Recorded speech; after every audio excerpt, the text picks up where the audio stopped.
የመነሻ ሐሳብ ከኔ ነው የሚመጣው ስለዚህ ከዛ እኔ ከተናገርኩ በኋላ እሳቸው ተቃውሞ ሐሳብ ያቀርባሉ ከዛ በኋላ እሳቸው ባቀረቡት ተቃውሞ ሐሳብ እኔም ደግሞ የተቃውሞ ሐሳብ ካለኝ ያንን አቀርባለሁ መጨረሻ ላይ ሰመራይዝድ አድርገን እንጨርሳለን ማለት ነው እኔ እንግዲህ እያልኩ ያለው ቁርአን ከመጽሐፍ ቅዱስ ወስዷል የሚል ነው ወስዷል እንደውም ኮርጇል ወይንም ወስዷል እኔ ወስዷል የሚለውን ትንሽ እሱን አማርኛ በተጠቀም ደስ ይለኛልና ወስዷል በሚል ማለት ነው ወስዷል ያልኩበት ምክንያት አለኝ ወስዷል የሚለው ቃል ሙሉ ለሙሉ ላይሆን ይችላል ወሰደ የሚለው ነገር ሙሉ ለሙሉም ወሰደ ሊሆን ይችላል በከፊል ወሰደ ጥቂት ወሰደ ሊሆን ይችላል እኔ እንደሚገባኝ ቁርአን ከመጽሐፍ ቅዱስ ብዙ ቃሎችን ወስዷል ብዬ ነው ማምነው ሙሉ ለሙሉ ወስዷል ብዬ አላምንም ምክንያቱም ሙሉ ለሙሉ ከወሰደ ቁርአን ሳይሆን ቁርአን ራሱ መጽሐፍ ቅዱስ ነው ማለት ነው ስለዚህ እኔ አላምንም ሁሉንም ወሰደ አለንም ግን የወሰዳቸው ብዙ ነገሮች አሉ ብዬ ነው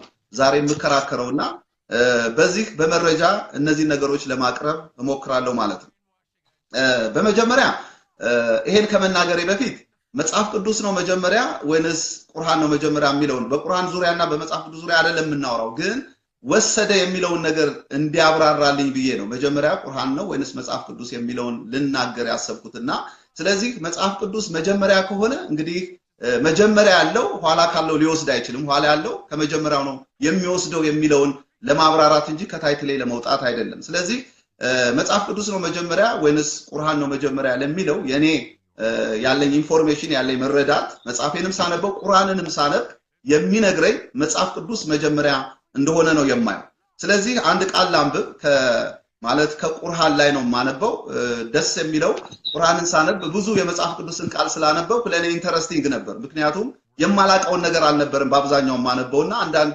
የእግዚአብሔር ቃሎች ውስጡን ስላየው በጣም ደስ ብሎኝ ነበር ሳነበው የነበረውና ያው ዳውንሎድ ያደረኩት የአማርኛውን ነው የአማርኛውን አነባለሁ ማለት ነው እንዲህ ይላል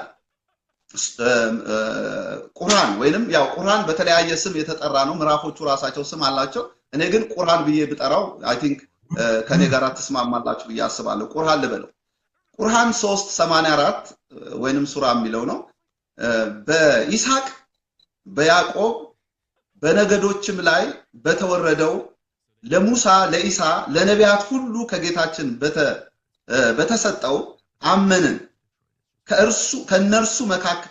ከነርሱ መካከል አንድም አንለይም እኛ ለነሱ ታዛዦች ነን በል የሚል ቃል አለ ስለዚህ ይሄንን ከአማርኛ ቁርአን ዳውንሎድ ካረኩት ነው ያነበብኩት ስለዚህ ይሄ ቃል እንደሚያሳየን በኢሳቅ በያዕቆብ በነገዶች ላይ በተወረደው እዚህ ጋር መጽሐፍ ቅዱስ ከእግዚአብሔር እንደወረደ ይሄ መጽሐፍ ይነግረናል ይሄ ክፍል ይነግረናል ማለት አንደኛ ኤንጅል የምንለው እኛ ወይንም ወንጌል የምንለው ማለት ነው እንደገና ደግሞ ቶራ የሚሉት እነሱ ደግሞ ያው እነሱም ቶራ ነው የሚሉት እኔ ሳነበው እንደዛ ነው ቶራ ወይንም የሙሴ ህግ ማለት ነው አምስቱ ህግ ሌላው ደግሞ የነቢያት የሚል አንብቤ ያለው በነቢያትም እንደሚያምኑ ያሳያል ስለዚህ ቁርአን እዚህ ጋር የሚያሳየን ምንድነው መጽሐፍ ቅዱስ ከእግዚአብሔር የወረደ እንደሆነ አስረግጦ ነው የሚነግረን ስለዚህ በጣም ደስ ብሎኛል ምክንያቱም በቁርአን የተረጋገጠ ስለሆነ ማለት ነው ቀጥሎ ያለው ቃል ነው አሁን ለምናገረው ነገር የሚረዳይ ማለት ነው አሁን ለተነሳንበት ርዕስ የሚረዳይ አሁን ያለው የቁርአን ክፍል ነው ቁርአን 10:37 ላይ ቁርአን 10:37 ሶሪ ይቅርታ ያ ቁርአን 10:37 ማለት ነው እንዲህ ይላል ይህም ቁርአን ከአላህ ሌላ ከሆነ ፍጡር የተቀጠፈ ሊሆን አይገባውም ግን ያንን ከእርሱ በፊት ያለውን መጽሐፍ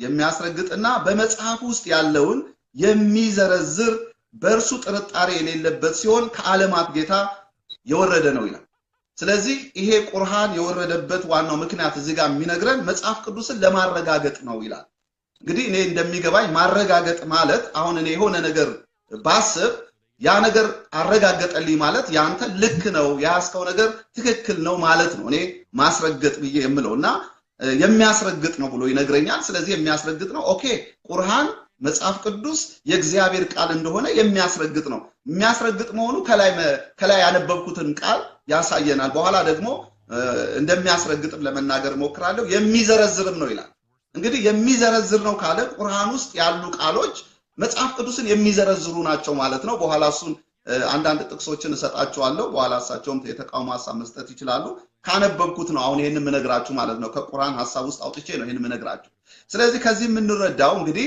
ቁርአን መጀመሪያ ላይ ካያችሁ ኢሳቅ ያዕቆብ እነዚህ የሚባሉት ራሱ መጽሐፍ ቅዱስ ላይ ያሉ ስሞች ናቸው እየዘረዘረልን ያለ ከመጽሐፍ ቅዱስ አውጥቶ ነው ያዕቆብ የኢሳቅ የሙሴ የኢሳ መጽሐፍ እያለ ከነገረን አሁን ይሄ መጽሐፍ እየዘረዘረልን ያለው መጽሐፍ ቅዱስ ላይ ያለውን ቃል ነው ማለት ከዚህ አንፃር ቁርአን መጽሐፍ ቅዱስን አልነካም ማለት አይ ቲንክ ከራሱ ከቁርአን ጋር አይ ቲንክ የሚያጋጨን ይመስለኛል ስለዚህ ይሄንን ማለት ፈልጋለሁ ሌሎች ቁርአንና መጽሐፍ ቅዱስ ላይ የሚመሳሰሉ ቃሎች አንዳንድ ነገር ልነግራችሁ ፈልጋለሁ ለምሳሌ ቁርአን 260 እና ዘጸአት 17:6 ተመሳሳይ ናቸው እንደገና ቁርአን 4:45 እና ዘጸአት 21 ከ23 እስከ 25 አንድ አይነት ናቸው ወስዷል እምላችሁ ለዛ ነው ቁርአን 5:45 ዘጸአት 21 ከ23 እስከ 25 አይን ለአይን የሚለው ቃል ነው እንደገና ቁርአን 6:146 ዘሌዋውያን 7 ከ3 እስከ 6 23 እንደገና ምዕራፍ 11 ከቁጥር 3 እስከ 6 ይሄንን ቃል ያሳየናል ተመሳሳይ እንደሆኑ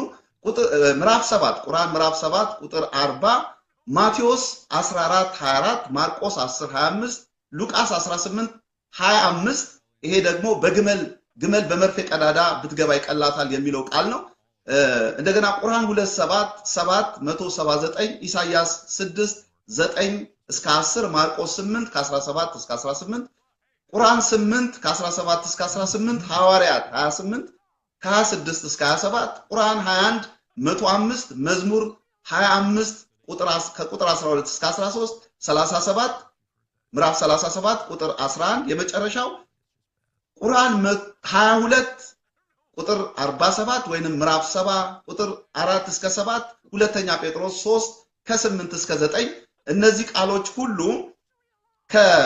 ከመጽሐፍ ቅዱስ ከብሉይ ኪዳንም እንዳልኩት ከቶራ ወይንም ከሙሴ ሕግ ከአምስቱ ቶራ መጽሐፎች የተወሰደና ከኛ መጽሐፍ ጋራ የሚመሳሰሉትን ነው አሁን ዘርዝሬ ያስቀመጥኩላችሁ ስለዚህ አሁን ቁርአን ከመጽሐፍ ቅዱስ አልወሰደም ካልን እነዚህ ቃሎች እንዴት ብለው ቁርአን ውስጥ ገቡ የመጽሐፍ ቅዱስ ቃሎች ስለሆኑ እነዚህ እንዴት ብለው ሊገቡ ቻሉ በኔ ድምዳሜ አሁን የምለው ነገር ቁርአን ከመጽሐፍ ቅዱስ ስለመወሰዱ እንግዲህ ለዚህ ሁሉ ህዝብ ይሄው ማስረጃዬን አቀርብ ያለው ከዚህ በኋላ የእርሶን የተቃውሞ ሐሳብ መስማት እቀጥላለሁ ማለት ነው እኔ ጨርሻለሁ እንግዲህ አይ ቲንክ ግልጽ መሰለኛል በጣም ግልጽ ነው በትቀጥል ራሱ ደስ ይለኝ ነበር ጨመር ብታደርገው አይ ነው ያው ያቁታል ሌሎችም አሉ እንደው ዝም ብዬ ላላደክመው ብዬ ነው ሰውን ያ ምንም ችግር የለውም ለእውነት ጉዳይ መድከም አላህ ዘንድ ዋጋ ነው ያለው ኪሳራ አይደለም ገባኝ መርሐባ እንግዲህ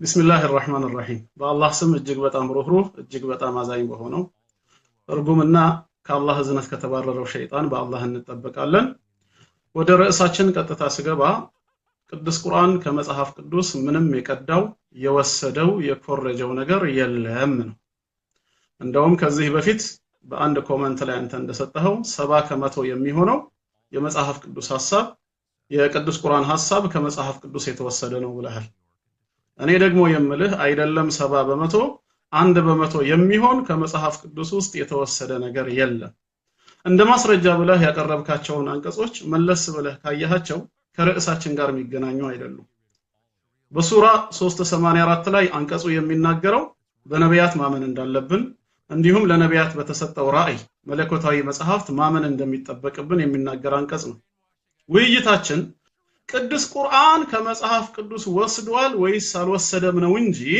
ቅዱስ ቁርአን በነቢያት ማመን ወይም በቀደምት መለኮታዊ መጽሐፍት ማመንን እንዴት ያበረታታል ወይም እንዴት ያየዋል አይደለም ስለዚህ ሱራ 384 ከሄድነው ጋራ በፍጹም አይገናኝም ማለት ነው እንግዲህ ኡስታዝ አቡ ሃይደር ወንጌላዊ ተክሉ ያላለውን በማለት አንድ ነጥብ ውድቅ እንዳደረገ በማስመሰል ያጠናቀቃል በስርዓቱ ሰምታችሁት ከሆነ ወንጌላዊ ተክሉ ሱራ 3 ቁጥር 84 ቁርአን ከመጽሐፍ ቅዱስ ስለመኩረጁ ማስረጃ ነው በማለት አላቀረበውም ይህን ጥቅስ ያቀረበው ለክርክሩ መግቢያ እንዲሆነውና ቁርአን የመጽሐፍ ቅዱስን ተአማኒነት እንደሚያረጋግጥ አውቀዋለሁ በማለት እንደሚያውጅ ለማሳየት ነበር ይህንን ጥቅስ የመጠቀሙን ጥቅም ቀጥሎ በሚነሱ ሐሳቦች ላይ ታገኙታላችሁ እኔ ግን እንዳልዋሻዋችሁ እንድትረዱ የወንጌላዊ ተክሉ ንግግር መለስ ብዬ በአጭሩ ላስደምጣችሁ ቁርአን 3:84 ወይንም ሱራ የሚለው ነው በኢሳቅ በያዕቆብ በነገዶችም ላይ በተወረደው ለሙሳ ለኢሳ ለነቢያት ሁሉ ከጌታችን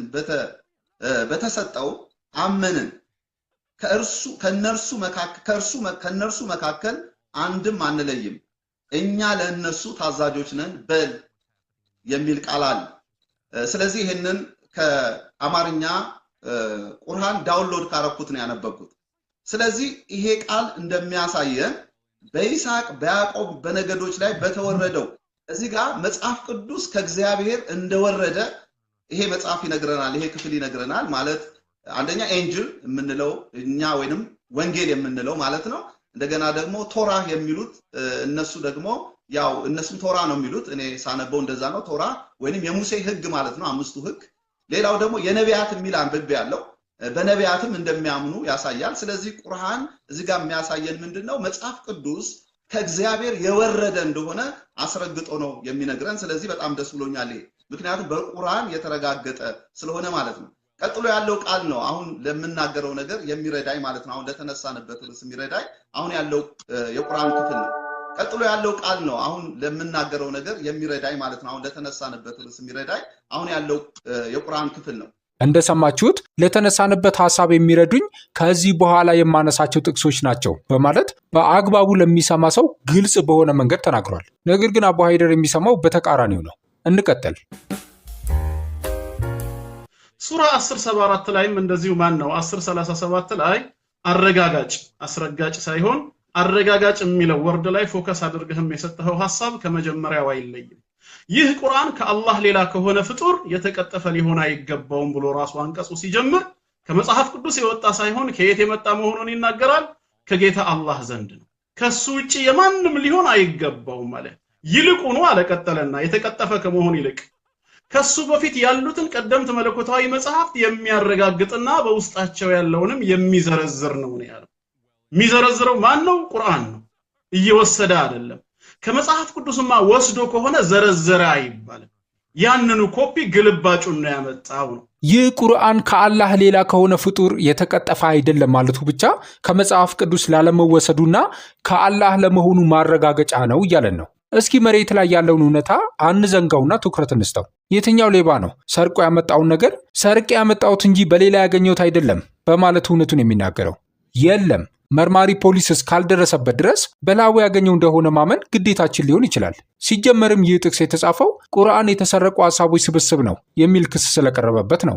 ስለዚህ ክሱ እውነት ነው ወይስ አይደለም የሚለውን እንመረምራለን እንጂ በሌብነት የተከሰሰውን አካል በማመን አንቀጥልም። እንቀጥል። ስለ ቀደምት መለኮታዊ መጽሐፍት መዘርዘር ማለት ደግሞ እውነታውን መናገር ብቻ ሳይሆን በዚህ ሂደት የተከሰቱ ስህተቶችንም ትክክል ያልሆኑትንም አብሮ ማረም ነው። ቁርአን አረጋጋጭ ብቻ ሳይሆን ተቆጣጣሪም ጭምር ነው። ምዕራፍ 5 ሱረቱል ማኢዳ ቁጥር 48 ላይ ወደ አንተም መጽሐፉን ከበፊቱ ላለው መጽሐፍ አረጋጋጭና በእርሱ ላይ ተጠባባቂም ሲሆን አወረድን ይላል። ቁርአን ማረጋጋጥ ሚናም ብቻ ሳይሆን መጠባበቅንም ጭምር ነው የያዘው። ስለዚህ 10:37 አሁንም ቀደምት መለኮታዊ መጽሐፍቶች መኖራቸውን ይመሰክራል እንጂ ቅዱስ ቁርአን በውስጡ የሰፈረው ሐሳብ ከዛ ተወስዷል የሚልን አመለካከት አያሲዝም። እንግዲህ ኡስታዝ አቡ ሃይደር ወንጌላዊ ተክሉን በሐሰት በከሰሰበት ክስ ራሱ ተገኝቷል። የክርክሩ ርዕስ ስለ መጽሐፍ ቅዱስ መበረዝና አለመበረዝ አይደለም። ነገር ግን እሱ ይህንን ጉዳይ አንስቶታል። እኔም ለተናገረው ነገር ምላሽ መስጠት ስላለብኝ ምላሽ ልስጥ። የዚህ ክርክር ችግር ቁርአን ምዕራፍ 10 ቁጥር 37 ቀደምት መጽሐፍት ተበርዘዋል ወይም መታረም ያስፈልጋቸዋል አለማለቱ ነው። አንቀጹ የሚለው ቁርአን ከእርሱ በፊት የነበረውን መጽሐፍ አረጋጋጭና የመጽሐፉ ዝርዝር መግለጫ መሆኑን ነው። ጥቅሱ በቀጥታ ሲነበብ የሚያሳየው ቁርአን አስቀድሞ የነበረውንና እንደ እግዚአብሔር ቃል የታወቀውን መለኮታዊ መገለጥ እያረጋገጠ መሆኑን ነው። ወደ ቁርአን ምዕራፍ 5 ቁጥር 48 መጥቀስም ችግሩን አይፈታውም። ሙሃይሚን ወይም ጠባቂ ወይም ደግሞ ተቆጣጣሪ ማለት ቁርአን ቀደም ባሉት መገለጦች ላይ የመፍረድ ስልጣን አለው ማለት ቢሆንም እንኳ አንቀጹ አሁንም ቁርአን ከእርሱ በፊት የነበሩትን መጽሐፍት እንደሚያረጋግጥ ይናገራል።